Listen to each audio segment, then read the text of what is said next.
Fox News Channel.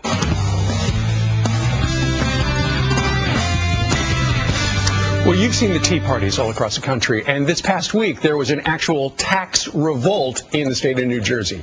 Voters there rejected hiking their property taxes to pay for their already sky-high education. Christie, the newly elected Republican governor of New Jersey, joins us live. Good morning to you, Governor. It's great to be here. A tax revolt in New Jersey, right? Well, there's no question that what happened on Tuesday was a very clear message. They're tired of higher taxes, they're tired of out-of-control spending, and they want us to get it under control. Sure. One of the things, I live in New Jersey, and one of the reasons we moved there was the fact that their schools are terrific. So given the chance to, and every time that I have lived in this particular town, they've always rubber stamped it.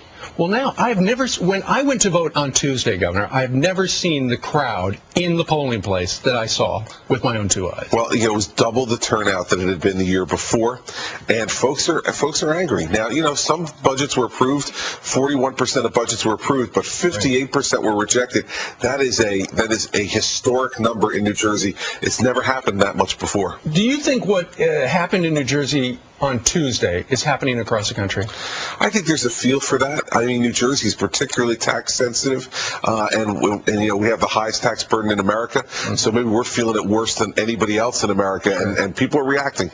We just saw some images, I think, from Hackensack, where the students essentially protested. We can't believe that they voted down upping the taxes in that particular district.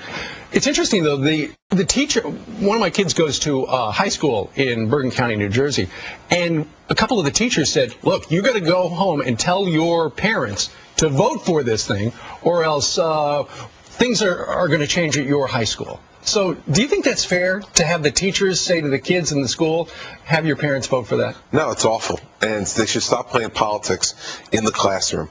They have a position of trust, and the teachers union has been encouraging their members to go in there and to use these kids to try to get their parents to vote in a whole variety of different ways, mandatory homework projects to find out, whether your parents were going to vote or not. I mean, these kind of things are just out of control. Well, I know that you had some problems with the teachers union because somebody wrote that letter and said he hoped you died. Well, listen, he's the head and still is the head of the teachers union in your county, where you live in Bergen County, and this is a guy who sent out a prayer for me to die because I asked them to take a one-year pay freeze and to contribute something towards their full family medical, dental, and vision health insurance. And they refused? Yes. Has that guy been fired yet? No, he's not. I asked the state teachers union to ask for his resignation. They refused. And in fact, you know what would have happened if a kid would have passed a note like that with their teacher's name in it? They would have been suspended and sent to mandatory counseling.